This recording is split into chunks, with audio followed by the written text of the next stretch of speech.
CPM రాష్ట్ర కార్యదర్శి Tammineni Veerabhadram hot comments చేశారు. రాష్ట్రంలో పరిస్థితి ఎలా ఉన్నా ఖమ్మం జిల్లాలో మాత్రం విభిన్నమైన ఫలితాలు వస్తాయన్నారు. జిల్లాలోని రాజకీయ నేతలు తాత్కాలిక ప్రయోజనాలు ఆశించి తప్పుడు నిర్ణయాలు తీసుకోవద్దన్నారు. పొంగులేటి శ్రీనివాసరెడ్డి, తుమ్మలను ఉద్దేశించి తమ్మినేని ఈ వ్యాఖ్యలు చేశారు. ఎవరి బలం ఎంత ఉన్నా ఖమ్మం జిల్లా రాజకీయ నేతలు ఐక్యంగా ఉండాలన్నారు. తెలంగాణలో బీజేపీ ప్రాబల్యం పెరిగితే శాశ్వతమైన ఘర్షణలు ఏర్పడతాయన్నారు. గుర్తు చేయాలనుకుంటున్నాం.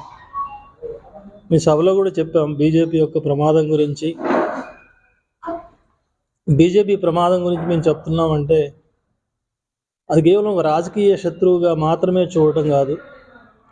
అది వచ్చే ఎన్నికల గురించో, ఎన్నికల్లో వాళ్ళు పోటీ చేస్తారనో, వాళ్ళు రాకూడదని అధికారంలోకి, అట్లాంటి రాజకీయ టార్గెట్సే కాక మన అభివృద్ధి భవిష్యత్తు రీత్యా కూడా బీజేపీ యొక్క పెరుగుదల చాలా నష్టం చేస్తుంది తెలంగాణ రాష్ట్రానికి.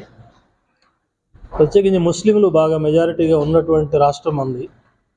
బీజేపీ ప్రవేశం జరిగితే ఒక శాశ్వతమైనటువంటి ఘర్షణ మన సమాజంలో, తెలంగాణ సమాజంలో ఏర్పడే అవకాశం ఉంది. కాబట్టి అట్లాంటి ధోరణులను ఎవరు అనుమతించకూడదు అనేది